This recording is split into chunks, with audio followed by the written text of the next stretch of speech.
Hello everyone, my name is Luc Mandenmakers and I'm the pre-master coordinator of Sociology.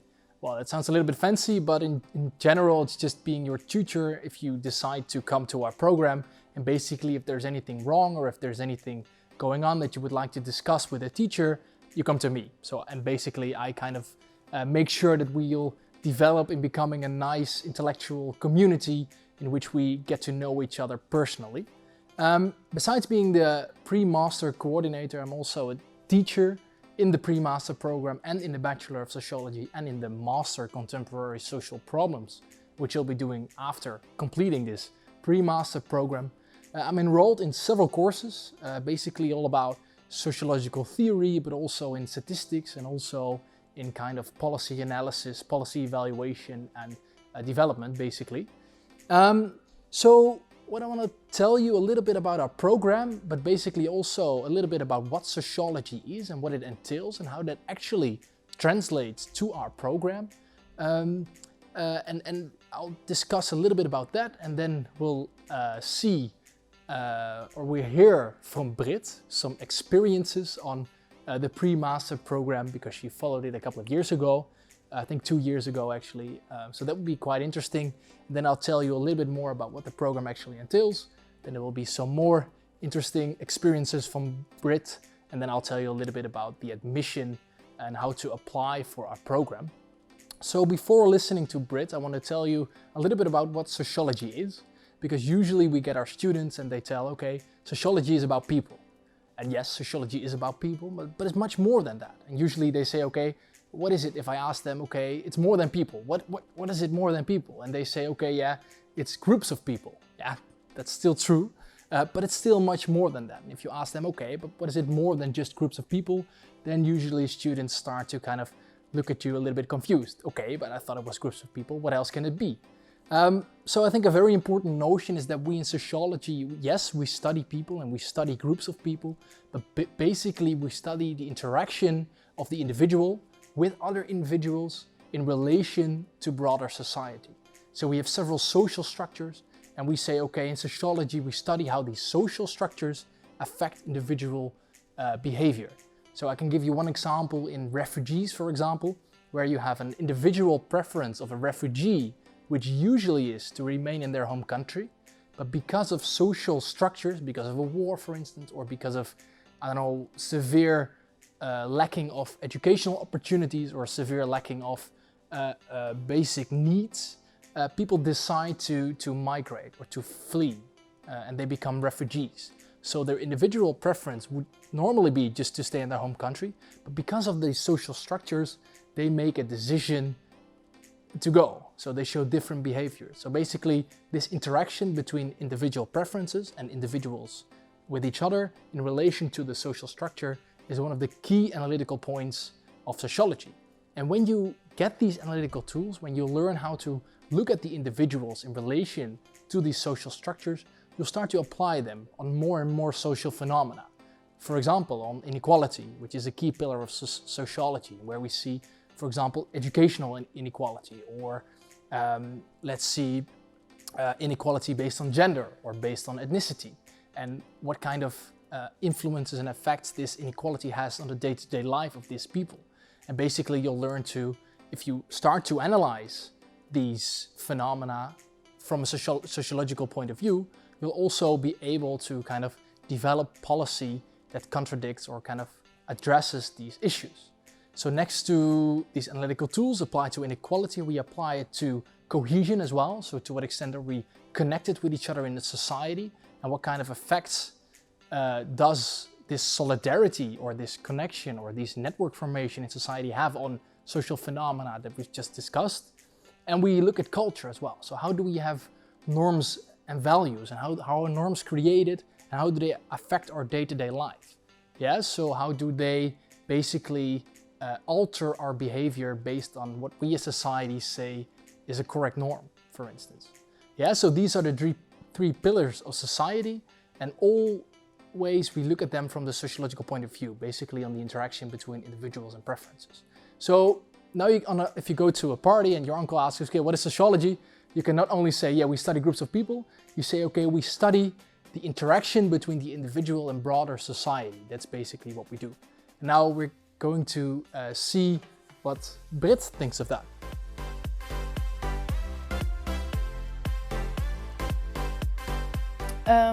Yeah, I did University of Applied Sciences before, and media and communication, and I worked in it a bit also, but I felt like there was not really a connection of what I was doing with society, and I did some volunteering work with children in Rotterdam, and I really liked the aspect of really working with people. And so after a year of working, I decided that I want to study something in like this with social aspects. But yeah, I came from University of Applied Sciences, so I looked for a pre-master and master, which also had a practical element in it. So yeah, sociology came along, and I was also really interested in crime-related things, and there were some tracks that you could choose from, which also was a crime track. So yeah, it was an easy choice. I think my favorite course was Sociology of Organizations. So we had that in the third quarter, I think. And before that, we only had courses which were from first year bachelor students. So they participated in the classes with us. But Sociology of Organizations, I think it's a third year course, and it was really challenging. And it was the first time that I really felt like the full depth of sociology, the founding fathers of sociology, and you really got like current policies which were discussed, and it just felt very current and urgent and really interesting. And it was the first one in which was really challenging and like on the level of what I expected also to have in the Master of Sociology. So yeah, I learned so much more from university than from University of Applied Sciences. I think I was not, before I was very practical still. I mean, they taught me well to be like a practical person, ready for like the working field. But here you feel like a professional after, yeah. And the whole research part, that was really new to me. So I think that's what I've grown the most in you know, doing your own research and collecting your own data. And I also think at the University of Applied Sciences, it's a lot of reproducing knowledge. And here it's definitely a switch, and definitely in a pre-master, of thinking further than what is being asked of you. And that takes a bit of a mental switch. But eventually you grow into it, and then you notice that you start thinking differently. And so that's really interesting. All right, thank you, Brit. So now that you know what sociology is and you've heard some of the experiences of Brit, I want to talk a little bit about how we kind of train you to become a basic sociologist in 1 year to be able to actually do the master program, Contemporary Social Problems. So our program, our pre-master program, basically consists of 8 courses, and these courses all have their own theme. So basically what you'll be learning is 3 hardcore particular skills in sociology that you need as a basic sociologist to be able to do the master later on after completing this year. So basically the first skill that we learn you is the skill I've talked a little bit about it in previously, the sociological analytical perspectives and the basic sociological theory that you need to know as a basic sociologist.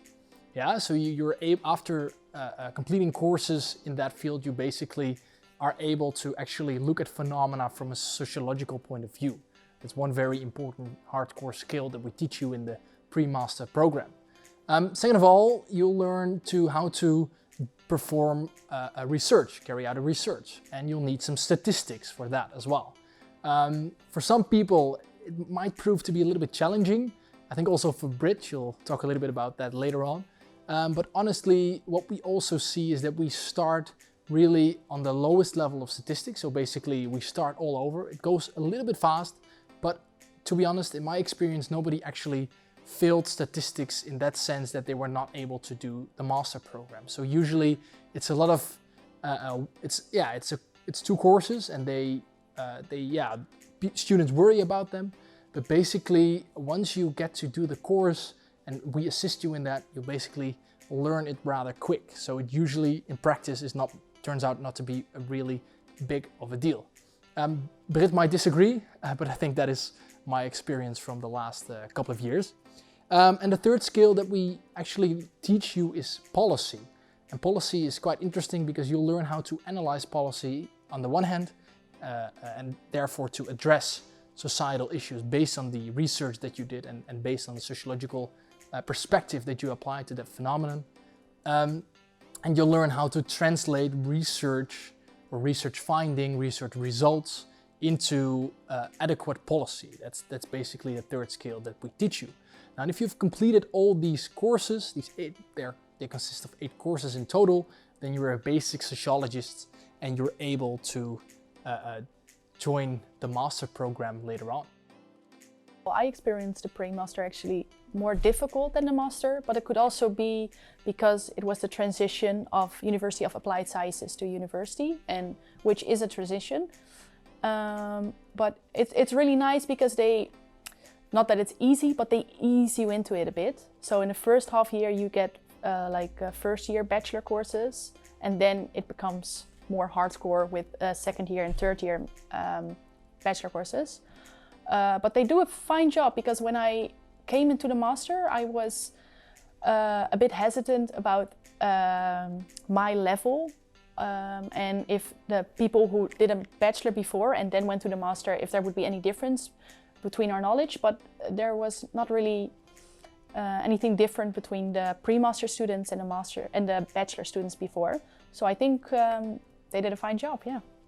I was really scared for statistics before I started, and I had a really hard time in my pre-master. So the master eventually became better because I did a pre-master, but I had a really hard time, and I think the pre-master is just really busy. So anytime I felt like I couldn't handle the statistics part, I would focus on other aspects and other courses. But yeah, now I did the master and I did the thesis and everything. So then you eventually have to do everything you try to avoid. And I wish I did it fully in the pre-master. Yeah, I found it really difficult, and so I kept trying to postpone getting the full knowledge of statistics. But now in the end, I actually enjoyed it a bit, to be fair, in the thesis. But most people get through it fine, with some tears, but still fine. So don't let it discourage you to come here, because the professors and other people in the pre-master and master eventually will help you. But yeah, it's a bit of a pain in the ass to go through it. I think I'm really happy with the background with both the University of Applied Sciences and university. Yeah, because I also worked in between, but I think a lot of people from the University of Applied Sciences have more of a practical background, and either in an actual job or internships. It's made me feel more confident when I started applying here for internships, because a lot of people who did the whole trajectory of university had never really done an internship or an adult job. But I felt very confident and skilled in it because I've already done that part of the University of Applied Sciences, and it felt like it gave me a bit of a leg up compared to some of my classmates. But yeah, I think now you both have the practical advantage and how to behave behave in a working environment, but you also feel like you have the knowledge now and you are the professional. So now that we know a lot about the program, it's also nice to tell you a little bit about our community. So usually there's up to 20 to 25 people starting our pre-master program in sociology. And that means that you really get to know the teachers, and myself in particular, in person. Because we believe within the Department of Sociology at Utrecht University that the best way of teaching is also when I and other teachers know the students personally, because then we can adapt better to your needs and therefore see what you quite need in order to become a basic sociologist. So we have lots of activities, extracurricular activities, but also some social activities aimed at developing a nice community. And usually, in my experience, the past couple of years, that has actually worked out quite well. So it's not only studying, it's also becoming a nice community of pre-master students that know each other really well and that know the teachers quite well as well. Apart from that, I have to say that the actual pre-master program is in Dutch. So 7 out of 8 courses are in Dutch. 1 course is in English. A little bit because the master program is in English as well. Well, just as the course, the 1 course. And basically, some students worry about that as well. So next to the statistics, they kind of worry about the English. But I can honestly say that when you basically read English literature, when you talk English during the course in the pre-master program, during the 1 English course, you'll start to kind of develop your English. And therefore, in my experience, it has never been a struggle for students as well. So it's a worry for students, but then in practice we see basically that it's not so much of a struggle because you get used to the English in reading, you get used to the English in the course, and once you start the master, probably you'll see that the English is not really a big deal anymore. So in terms of admission, so basically what you'll have to have is you have to be kind of, what's it called? So you have to have a diploma from the University of Applied Sciences. It doesn't matter too much what kind of diploma that is, because basically what we'll do when you join the pre-master program, basically you'll see that you'll learn some new skills anyway. So it doesn't really matter what kind of diploma it is from the University of Applied Sciences. There is some more admission criteria for the master if you have followed a university, if you have a university degree without some social science theory or without statistics or without policy, then you might be eligible for doing this pre-master program as well. Basically, the big tip here would be to look at the website and then see what the admission actually entails and the details and the requirements for your application. And yeah, I think that's it for now. And I really hope to see you soon, and I really hope for you that this movie inspired you in becoming a sociologist. So I hope to see you soon.